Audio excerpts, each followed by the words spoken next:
Sitting right here in my chair, throwing my headphones on to record this explainer for you all today, I realized something. I had just gone through the exact same sequence of morning steps I do literally every single day. And that's exactly what we're going to dive into today. We're exploring the fascinating, sometimes rigid structure of our daily routines and uncovering what actually happens when our modern digital safety nets are just suddenly stripped away. We all have a rhythm to our days, right? But how often do we really stop to examine it? So let's break down the mechanics of our habits and see what happens when the predictable script of our day gets completely tossed out the window. So take a quick second. Think about your own schedule today. How much of your day is just running on pure autopilot? And what exactly is driving those daily habits? Well, whether we realize it or not, our lives are basically just this giant series of repeated actions, stitched together from the absolute second we open our eyes to the moment we finally close them at night. And you know, the ordinary world of almost every routine starts looking exactly like this. We've got these universal, foundational habits. Waking up to that loud alarm, dragging ourselves out of bed to get dressed, and then having breakfast to fuel up for the day. Honestly, it doesn't even matter who you are. These core activities form the baseline of the human morning. It's the launchpad for literally everything else we do. Now, just as our mornings launch us into the world, our evening routines kind of anchor us back down. This is the wind-down phase we're all familiar with. Going out to grab a few necessities, intentionally unwinding, maybe just chilling in a quiet room with a really good book, and finally, drifting off to sleep. These are the classic bookends of our daily lives. But here's a super interesting little fact. When we talk about all these daily actions, human language actually relies on a very specific grammatical engine, the present simple tense. The setup is totally straightforward. You take a subject, add a base verb, and boom, you get I wake up at 7. Or if we're talking about someone else, we just slap an S or ES on there, making it she goes shopping on weekends. We use this exact structure constantly because, well, it's the fundamental way we communicate the undeniable recurring facts of our everyday existence. All right, let's jump right into part 1, the extreme early birds, and look at how individuals completely customize their morning structures. Okay, so we all get the same 24 hours, but the way we slice them, it's wild. Take the incredibly intense morning of a student named Alex. At 5 a.m., while let's be real, most of the world is deeply asleep, he's already out going for a walk and then taking a cold shower to totally jumpstart his system. He uses those super quiet early hours to study in a private library his dad built. By the time he's even dropped off at school for his 8 a.m. classes, Alex has basically knocked out a full day's worth of personal development. And when we contrast these different schedules, we start seeing massive variations in how people spend their free time once the standard school or workday wraps up. Take Mark. He gets out of school at 2 p.m. and just zeroes in on his passion. He hops on a bus straight to the sports center to play basketball before heading home. But then look over at Sophia. She's got a completely different drive. At 6 p.m. sharp, she dedicates a full 2 hours of her evening to teaching neighborhood kids subjects like math and science purely because she loves it. Two completely different worlds, right? And let me have Nicole, who honestly offers a masterclass in hitting a perfectly balanced routine. At 5 p.m., she gets her workout in at a dance club.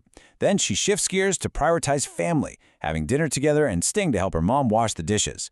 After all that, she keeps up with her social life online before finally logging off to relax with some sci-fi and fantasy novels right before her 10:30 p.m. bedtime. It's like the perfect mix. Which brings us to part 2, a day without screens, focusing on the disruption of the modern digital routine. Now, we have seen just how comfortable a day can be when everything goes perfectly according to plan. But enter Tom. Tom experiences what is arguably the ultimate modern nightmare. He steps outside his house, hears the door click shut, and instantly realizes he's locked out. His keys are inside. And the absolute kicker, his mobile phone is sitting right there on the other side of that locked door. With his roommate out until late, his entire predictable daily routine is just instantly obliterated. So suddenly, totally stripped of his digital safety net, Tom has to adapt on the fly. He quickly realizes, wait, I can't just tap a screen and call an Uber. He can't even check what time it is. He actually has to walk down to a physical bus stop to figure out how to get to the library. Instead of just pulling up a transit app, he's forced to read the actual printed sign to decode the schedule, buy a physical paper ticket, and go grab a window seat. He's literally forced to interact with the physical world in a way he probably hasn't done in years. When Tom finally does manage to navigate his way to the library, he walks into an environment built entirely around one single concept: focus. It is a space strictly meant for reading and studying, with absolutely zero noise. Without a phone buzzing in his pocket to distract him, he's forced to truly, deeply pay attention to his surroundings. There's no endless scrolling. He can only observe and just be present. And, this forced presence actually leads to a massive realization for him. Looking out the window of that bus earlier, actually noticing the trees and the architecture, Tom realizes that this view is genuinely far better than staring down at a tiny glowing screen. Despite his initial panic and nervousness, he makes this profound observation. Without a phone, you can see the world. The entire disruption of his routine actually opened his eyes to an environment he normally just ignores. As his completely unplugged day progresses, and the sky fades into this beautiful orange and pink sunset, his anxiety fully melts away into this amazing Zen-like state. He admits to feeling a bit lost, sure, but more importantly, he feels free. He says peaceful is the right word. I feel free and happy. It's such a beautiful demonstration of how breaking a rigid, digitally dependent routine can actually bring us an unexpected, profound sense of peace.